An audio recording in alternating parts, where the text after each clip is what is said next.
Post mentioned by two different members of Congress yesterday, one favorably, one not so. I just want to get these out of the way before we get to the montage, the brilliant montage we've assembled of drive-by media childlike questions for Trump's doctor on Trump's health. First off, Joe Wilson. Remember Joe Wilson? You lie, he said to Obama. Joe Wilson, member of Congress, Republican, South Carolina. This is on the House floor during 1-minute speeches yesterday. It's undeniable that the stock market, with the positive leadership of President Donald Trump, has soared. Rush Limbaugh was correct on his program today that the growth is unprecedented. 1 year ago, after President Trump was elected, the stock market increased by 28.5%. Today, the Dow Jones hit another record high, up over 7,200 points since the 2016 election. Rush Limbaugh was correct on his program today. Now, they could say that every day about any number of things. Why do you think that it made the cut yesterday, Mr. Snerdley? Do you think Mr. Wilson just wanted the soundbite to air beyond that audience watching 1-minute speeches on the House C-SPAN network? I mean, like I said, Rush Limbaugh was right. Could be an ongoing, never-ending loop that any number of elected officials could say every day. But now we turn to Don Young. This one mystifies me because I think he's confusing me with somebody else. This is about earmarks. And this was during a House Rules Committee hearing on earmarks just this morning. You heard from Rush Limbaugh that this was going to add to the debt. And that's pure, pardon the expression, horse manure. Because in reality, it doesn't. We're spending within that, but we have the right. We have the responsibility to respond to constituents' needs. Of course you do. That's our job as congressmen. Otherwise, what are we doing here? What are we here for if we can't represent the people who vote for us? Now, I don't know Congressman Young, but I don't think that he's got me confused. Somebody told him, I said, I didn't say this. We haven't even discussed earmarks other than to point out they want to bring them back. But I didn't say anything about them adding to the deficit or not. Not that I remember, but I do say a lot of words. Maybe we should have somebody go back and check transcript, but I don't remember ever talking about the earmarks adding to the deficit. Do you? But yet, I was mentioned as horse manure incorrect there. But he's right. Members of Congress' job is to spend money. House and Senate. That's the job. Spend money. And I don't say that in a mean-spirited way or a critical way. That's the job. Part of it, not the whole thing. I just don't recall ever talking about earmarks adding to the deficit. And even if I were going to be arguing against earmarks, that would not be the reason I would cite if I were going to argue against them. That they're private and secret, nobody knows about it. But the fact that they add to what doesn't add to the deficit? For crying out, everything adds to except Obama. Obama never added to the deficit, right? Obama never added to the national debt. Kevin McCarthy now says there is no deadline on DACA.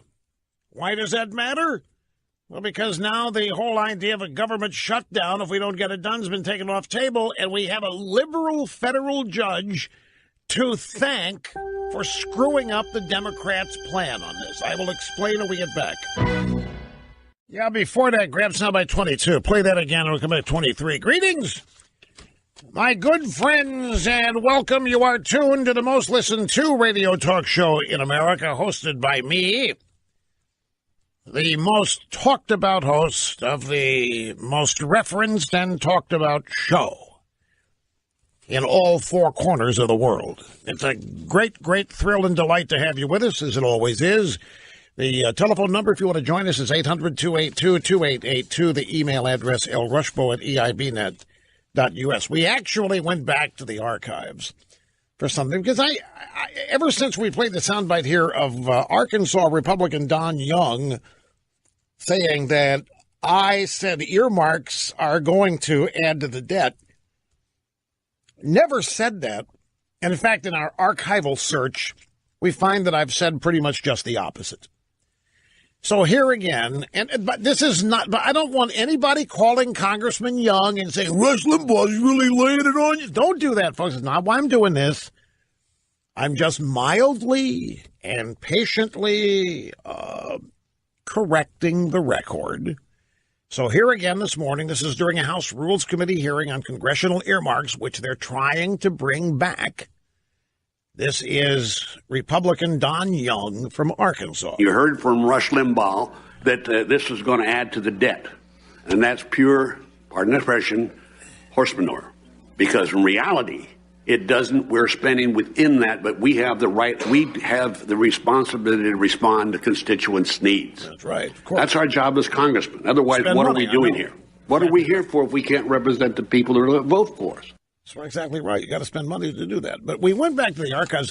You didn't even mention anything substantially substantive about earmarks earlier this week or late last week. I just made mention of the fact that they're thinking about bringing them back. Remember, earmarks became a huge deal to Republican voters and a lot of voters as an example of budgetary irresponsibility and buying votes and all this and that. So we went back and we found November 8th, 2010. Now, admittedly, this is 8 years ago, a little over 7 years ago, but this is what I actually have said about earmarks. Does anybody doubt that's what they're for? Look, in the terms of saving dollars, it's like spitting in the ocean. If you eliminated all earmarks, the effect on the budget, you couldn't even see it. But the purpose of earmarks is bribery. And, of course, then how would Congress survive without bribes? Kickbacks. All that kind of... Well, it would be fun to see how Congress would survive without bribes. But does anybody disagree with me that that's the real purpose of an earmark? They're not budget busters. There you have it. I said, right, they're not budget busters. And I remember this now because there were people calling here left and right wondering why I wasn't on the anti-earmark bandwagon. It's because it's not financially, it isn't a big deal. It's not going to bust the budget. It doesn't add to the deficit. It's not that much money. And people would disagree with me and say it's a start. I mean, if you're going to be serious about balancing the budget, you have to be serious about everything. You can't say, well, we can ignore that because it doesn't do that much damage. And they may have had a point. But I just wanted to clarify. And I've asked the audience here, the staff here, nobody remembers me referring to earmarks as a budget buster or as something growing the deficit, either early this week or late last week. Don Young is from Alaska, not Arkansas, and I made that mistake because I get zip code abbreviations for some states confused. It says here, Representative Don Young, AK. That to me means Arkansas, but then I realized it's not. AK is Alaska. AR, I'm guessing. I don't send anything to Arkansas, so I never use it, but I'm assuming. We don't FedEx anything to Arkansas. We haven't in a long time. So AR must be Arkansas. I saw AK. Don Young. Don Smith. I don't know. Anyway, he is from Alaska, and I wanted to correct